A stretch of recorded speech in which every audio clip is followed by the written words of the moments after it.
চালু সেই পৃথিবীতে বিকেলের রং হেমন্তে হলুদ, পৃথিবীতে পাশের বাড়ির কান্না শোনা যায়, পৃথিবীটা বড়ই ছোট আমার জানালায়, আমার জানলা দিয়ে আমার পৃথিবী।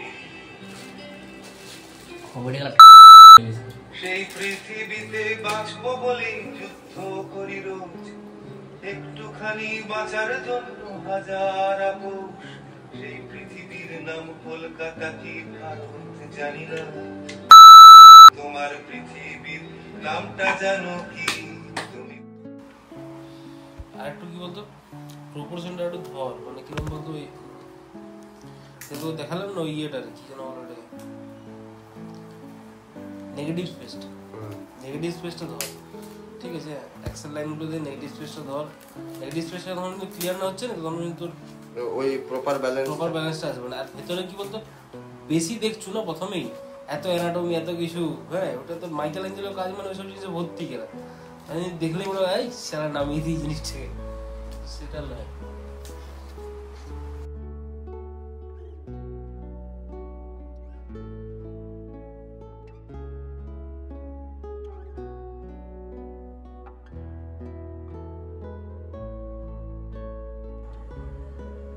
দেখুন তোর স্কেচগুলো কি করতে হবে জানিস তো, তোর স্কেচগুলোকে দুটো জিনিস মাথায় রাখতে হবে। একটা হচ্ছে লাইভ স্কেচে যে পরে সবসময় যত সম্ভব চেষ্টা করবি কি বলতো, মানে মোশনটা ধরার, ফিগারটাকে একটু ভ্যারিয়েশনগুলো ধরার, পশ্চারটা ধরার, ঠিক আছে? বাইরে যে স্ট্রাকচারটা করার তো সময় পাবে না। স্ট্রাকচার করতে গেলে তোকে স্ট্রাকচার দেখতে হবে, বুঝেছিস তো? আর স্ট্রাকচারটা তুই দেখতে হবে না বাইরে। কতক্ষণ দাঁড়া? হার্ডলি 1 মিনিট 1.5 মিনিট হয়তো একটা পোজে, মানে ম্যাক্সিমাম দাঁড়ালে 1.5 মিনিট একটা পোজে একটা মানুষ দাঁড়াতে পারে, মানে বাইরেতে, ঠিক আছে? কিন্তু স্ট্রাকচারটা ঠিক করতে গেলে ছবি দিয়ে দেখে করতে হবে, বুঝেছিস ব্যাপারটা? স্ট্রাকচারটা ওটা দেখে ঠিক কর, তারপরে হচ্ছে কি তুই মানে স্ট্রাকচারটা তুই ঘরে ঠিক কর, আর বাইরে থেকে তুই ভ্যারিয়েশনটা নিয়ে আয়।